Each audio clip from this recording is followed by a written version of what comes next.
तर भावानं आज आपल्याला सुट्टी होती तर आपण डायरेक्ट मित्राच्या स्टोअरला आलो, ते पण मेडिकलला. तिथं सगळे आपलेच प्रोडक्ट लागले होते, ते बघून आपण झालो होतो एकदम खुश. नंतर थोडा वेळ बसलो तर काहीतरी टाईमपास म्हणून ह्याने काढला एक हत्याने, बोलतो तुझं शुगर चेक कर होतं. आपल्याला डायरेक्ट टॉचला डायरेक्ट हत्यार होतो आणि डायरेक्ट मग रक्त वगैरे काढलं आणि त्यांनी.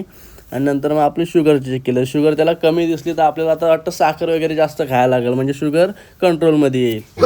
शुगर कमी आहे जी बघ, कमी आहे शुगर कमी आहे तुझी लेवल. मग इथं भेटली आपल्याला ब्लड प्रेशर चेक करायची मशीन. मग मित्राच्या हाताला लावली, त्याचा चेक केला ब्लड प्रेशर. नंतर मग आपण आपल्या हाताला लावली तर यायला मशीनच बंद पडली. तिच्या यायला बोललो काय झाला या. मग तिथून आपण डायरेक्ट घरी आलो, चिकन वगैरे घेऊन मस्तपैकी ह्यांना लावलं होतं आपण मस्त कामाला.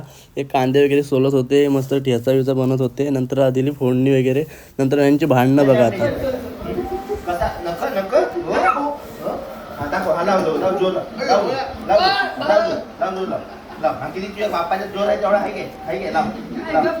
तिकडे त्यांची मस्ती चालू होती. मग आपण आलो इकडे, चिकन वगैरे मस्त बनवलं, रेडी वगैरे झाला चिकन. मग सगळे डायरेक्ट बसलो जेवायला. तुम्ही पण या मित्रांनो जेवायला.